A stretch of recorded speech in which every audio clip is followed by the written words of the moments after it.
Vous êtes prêts? Allez, 3, 2, 1. C'est juste la campagne. Il y a un petit air de bout du monde. Il y a un petit air de bout du monde. Et On se retrouve aujourd'hui au cœur de la vallée du Haut-Bréda. Ah, c'est vrai, ouais. Ah, c'est lourd. Hein. Ah non, ça me stresse, c'est du public.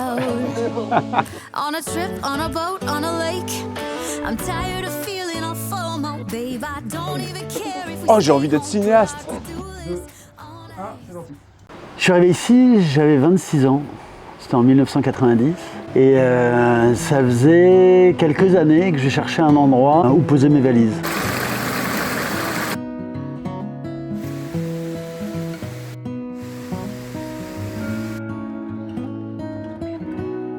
On est arrivé, on a fait la visite complète du lieu pour que Aymeric puisse s'imprégner des différents espaces, car c'est lui qui va faire les photos et les vidéos, donc il avait besoin de tout découvrir. Et puis nous, ça nous a permis de voir les endroits où il fallait qu'on refasse une petite mise en scène ou qu'on déplace des meubles, du mobilier, de la déco. Le seul truc qui compense pas, c'est ce mouvement-là. Si je fais ça, il reste toujours. Ah ouais, c'est un. Non mais quand tu marches, vas-y marche. Ouais, c'est hyper complexe à comprendre. Oh, j'ai envie d'être cinéaste. Mais là, Mathieu, tu t'enjailles un peu. Et je suis arrivé dans la vallée du Haut-Bréda. Cette vallée absolument incroyable, introuvable, unique.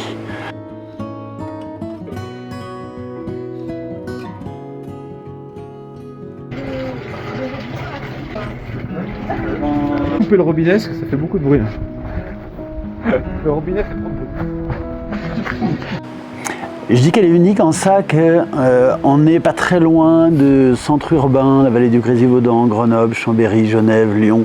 Et en même temps, quand on est là, au cœur de cette vallée, à côté de Font-de-France, c'est juste la campagne. Il y a un petit air de bout du monde. Il y a un petit air de bout du monde. Et on ne voit absolument rien de toute cette excitation urbaine. Pour tout vous dire, avec Mathieu, on a été découvrir ce bâti et rencontrer Thomas le 16 mars dernier. Donc la vallée du Haut-Bréda, elle était encore enneigée. Les montagnes étaient bien chargées en neige. C'était magnifique, vous le voyez. Et là, regardez ce plan. Première fois qu'on voyait cette auberge, ce bâti du XVIIIe siècle. On a pris pas mal de vidéos, de photos pour garder ses premiers souvenirs, enregistrer ses sons, ses bruits. Et pendant un peu plus de 2 heures, Thomas nous a fait découvrir ce lieu, à la fois les architectures, le bâti. Il nous a fait découvrir les activités qu'il y développe. On s'est imprégné de tout ça. On a également parlé des aspects techniques pour avoir le maximum d'informations afin de réaliser l'estimation de ce bien assez exceptionnel.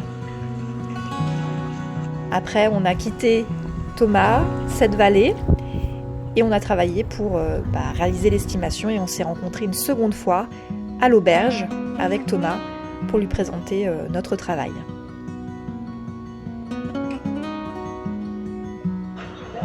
Et pour la journée de shooting, là c'était le moment où on a préparé l'interview de Thomas, car avec Mathieu on a souhaité que la voix de Thomas apparaisse dans la vidéo que va créer Aymeric pour témoigner de ce lieu, de son atmosphère. Ça fait quel effet d'être une vedette? C'est mon quotidien. On s'y habitue. C'est beau aussi. Bonne réponse. C'est sur une journée, il y a Aymeric le photographe vidéaste qui est en train de travailler.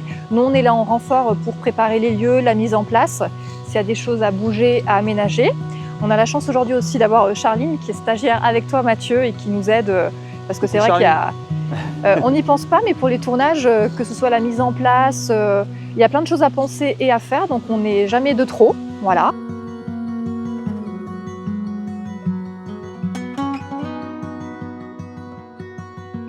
Là on vient de finir le petit temps repas qui était très sympathique. On ne lui donne pas les clés, en fait c'est des situations.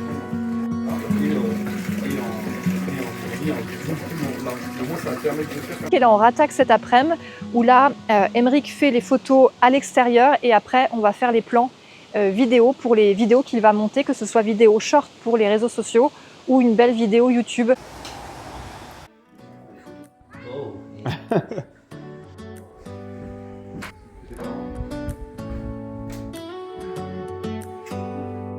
Do you hear that? My sanity about to break while everyone I know's out. On a trip, on a boat, on a lake. I'm tired of feeling on FOMO, babe. I don't even care if you stay home. Put our to-do list on ice. So crank the AC to 79 and make a little island right here. And there ain't a palm tree in sight, but there's not a cloud in your blue eyes. If we need a drink, I'll be the bartender. I got a fifth of Patron and a blender, baby. Slipping on a swimsuit is overrated. We don't need a beach to get a half naked. Life's too short, let's not waste it. Cause paradise is wherever we make it.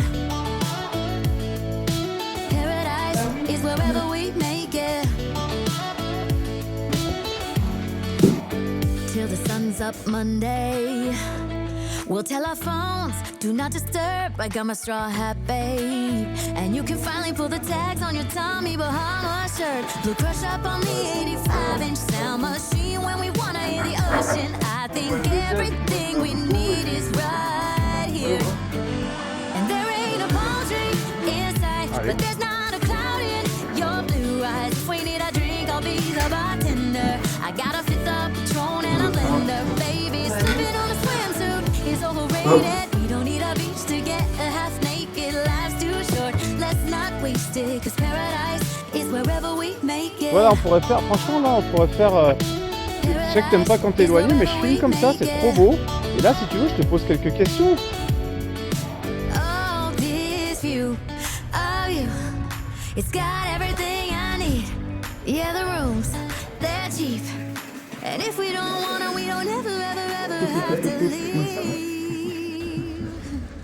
Yeah, there might not be a palm tree. Le plan de fin, où là on va voir ta trombine. Et c'est là où tu parles vraiment de transmission, où là tu vas transmettre le bébé. Et c'est cette phrase, ça C'est s'accroche. super intéressant. Ah non mais c'est ça, Oui, c'est oui, pas- ouais. de dire que c'est toi qui... parce que les gens ils vont regarder la vidéo, ils t'entendent parler, ils voient tout ça et ils se disent... et ce Thomas là, il nous dit bah, je vous donne le bébé, tu vois. Mhm. C'est ce truc-là. Sans transition, on a quitté la vallée du Haut-Breda. Je vous ai filmé quelques petites fleurs assez simples pendant une balade pendant laquelle je distribuais des flyers. Car avec Mathieu, on s'est retrouvé au local IAD à Grenoble pour parler d'un sujet très sérieux.